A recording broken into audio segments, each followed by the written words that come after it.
La loi Doubin résulte d'une loi de 1989 qui instaure une obligation d'information précontractuelle et qui est aujourd'hui codifiée à l'article L330-3 du Code de commerce. Cette obligation est simple, elle s'applique à toute personne qui met à la disposition d'une autre une enseigne ou des signes distinctifs en contrepartie d'une exclusivité ou d'une quasi-exclusivité.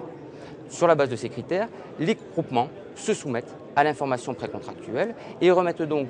à leur candidat, et 20 jours avant la souscription de la part sociale ou la signature du contrat, ce document que l'on appelle un document d'information précontractuelle.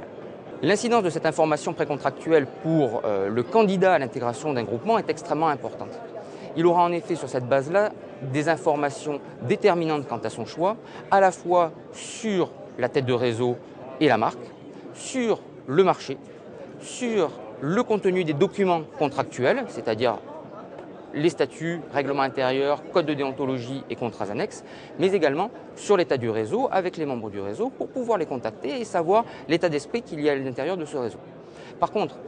le document d'information précontractuelle n'est pas une finalité en soi pour l'analyse, le travail d'analyse que doit faire le candidat à l'intégration du groupement. Il doit nécessairement aller au-delà, faire ses propres recherches, faire ses propres analyses, notamment en ce qui concerne la détermination et l'étude de marché, puisque le document d'information précontractuelle, encore une fois, ne prévoit que